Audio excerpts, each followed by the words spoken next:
This is General Payne, and I'm Shane Misery. We were sitting here discussing the state of wrestling and what it is today, and decided to sit back and shoot a video to give our own personal opinion about the way we felt about this subject. Well, the particular subject that I want to talk about at this time is this era in which we're in now, and the lack of respect for these new green kids have for the guys that are older in our business, and just the overall disrespect that they have for our trade. And just wanting to discuss it. My personal opinion, there's a lack of respect, and where it comes into play as to start, that's one of the first things that you need to learn. The guys that are breaking these guys in the business aren't taking the time to explain to them the proper way to go about when you walk in a locker room. Locker room etiquette. Locker room etiquette. Whether you like this person or you don't like this person, everybody in that locker room are considered brothers. You're supposed to take care of your brother. Look out for your brother. No, you might not sit down and hold a 10, 15, 20-minute conversation, but at the same time, you still got to respect it. I mean, hell, you get on my goddamn nerves sometimes, but I still respect you. Remember that. I probably do more than that, but I think a lot of that is, and folks, there's a lot of folks out there that'll say I'm wrong in this, but I think a lot of it was back in the day. It wasn't about do you have respect and did you learn. You got respect beat into you. Yeah, true. It was almost like being. I know this sounds so corny and cheesy for people that don't understand, but it was almost like becoming a member of a gang. You got beat in. Yeah. It was. Are you willing? Are you willing to let me beat the hell out of you? Are you willing to do what it takes to do what I do? Yeah, because that was the whole point. Are you willing to sacrifice your body to be one of us? Because let me tell you something, folks, what y'all don't understand if you've never been a part of the business, there is a price to pay, and it is. Because over years of doing it, I don't care who you are. I'm not talking about doing stupid death matches. Regular wrestling matches, your neck's going to go, your elbows are going to go, your knees are going to go, your back's going to go. That's reality. So if you're not willing to give yourself up to me, if you're not willing to take a beating to be in my business, you're never going to make it in the first place. And back in the day, you didn't make it. And you shouldn't have.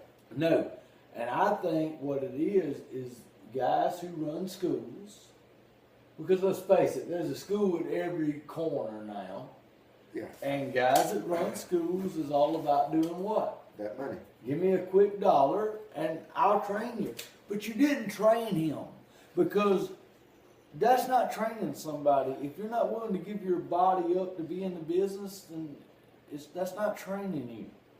I can teach you anything on earth, and it doesn't matter. When you get in the ring, and I'm not putting us over because we're sitting there talking, but if you're in a tag match and you're green as a gourd, and you work somebody like me and him, and you disrespect us, I can tell you what's going to happen to you in that match. Hey, the truth's the truth.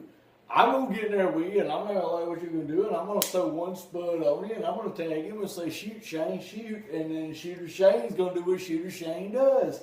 And you deserved it. He's lying on me. No, I'm not. I'm not lying, because this is a shooting, we can't lie. But the point being, you shouldn't have been in the ring with us to begin with. Not if you're not ready. No. And if you are, we'll make you look 10 times better than you ever did. But you have this generation of guys that come in. When I was brought in to respect the guy that brought me into this business. And that's the way it should be. I know it was here recently, not too long ago. And good man, great guy, mountain man, and that's the guy that broke me into this business. If you know me, then you pretty much know the whole story and behind it, but that's for another time. But anyway, I like the shit out of Big Richard. You should. And but anyways, I found out through the grapevine that one of his students had gotten, that he was breaking in, that he was still training, that he had not given permission to yet to go off and start working, decided, hey, fuck you, this is what I'm gonna go do. Big no-no. Really big no-no. And when the word got to me through the grapevine, it just about pissed me off just about as much as it would him, because I've got so much love for the man. And I purposely found out what show the guy was getting himself booked on and made it my mission to go get booked on this show. Got myself in the match with him so I could teach him a lesson. I wasn't asked to do it. Big Richard didn't know anything about it until after it was done or was about to happen. But he wasn't in on it. But he was not in on it. That was all me. And long story short, I went to the match, and after I whooped his ass, I leaned over to him, hit him one more time and said, Big Richard says, hello, motherfucker. That let that kid know that somebody that was broke in old school, that has a respect for the business, and everybody that has come before me, I have respect for you because you've paved the way to let it be what it is now, even though it's being run in the ground. And you know what? It's sad, man. It's sad because they don't have that respect that you did. Okay, I started before you, and I started out one place, went to another place, went to another place. The fourth place I landed in 3 years in the business. This is something for you green dick some bitches to listen to. 3 years in, and I guarantee you in 3 years I could outwork you kids today. I show up and I'm ready to wrestle, and I'm in Mobile, Alabama, so I'm close to the house and I'm close to home because I'm from Alabama, you know. And the first thing I get done is I get put in some match that's mediocre, doesn't mean much, and well, of course not. It's the first time I worked there. I expected that. I was fine with it. Got paid fair, to be honest with you. Got paid better than I ever got paid in my life. But then I was also told, hey, do a run in. And so I do what I'm told because that's what you do. But I do a run in on Joey Barrett. And I don't know if any of you know who the hell Joey Barrett is, but if you're anywhere in the Mobile area, what the hell happens when you do a run in on Joey Barrett and he doesn't know you're coming? And I'm going to throw a shout out to my buddy just for this, because it wasn't just me. Cyrus LeVay didn't know no better either, and he was told to do it. Granted, he had 2 years on me, so he's got 5 and I got 3, and yet we're still paying dues. That's what y'all don't understand. Do a run in, kids. So we do the run in. Joey Barrett don't know we're coming. Joey Barrett is one of the stiffest people you'll ever work. I would know. His complete, when he works you and he's not trying to hurt you, he hurts you. Run in the ring with that man, and he don't know what's coming. I'm going to tell you what I got. I got Joey Barrett's fist as hard as he can throw it. Bam! I'm so stupid at trying to impress people, I got back up and let him hit me again. Because I'm going to do what I'm told. There is not, and I may be wrong, and you can correct me on this. I have not met a kid in the last 10 years who would have done that. Never. Because when I got into wrestling, you give everything up to be that. You did.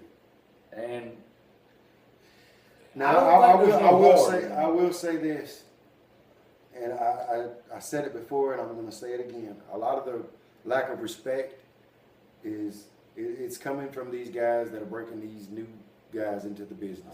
You're opening up the floodgates to make a quick buck, and you're not doing nothing but downplaying our craft for what it is. You're opening the floodgates to let even more pieces of shit in this business, that these wannabe promoters are getting horrible matches from untrained wannabe workers, and wonder why you can't draw any more crowds than what you draw. Why you can't get a good comeback. Your first show is your initial to bring the comeback. You get that first crowd into it, and then they're going to come back. Well, I'm going to come back to this show because I enjoyed this one, and I'm going to bring back my cousin. I'm going to bring back my best friend. I liked it. I want them to enjoy it too. And my wife or her or my girlfriend, she's going to bring her Or friends. whoever. But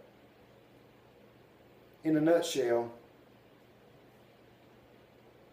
these kids need to be taught respect. There is none. And that's just our opinion.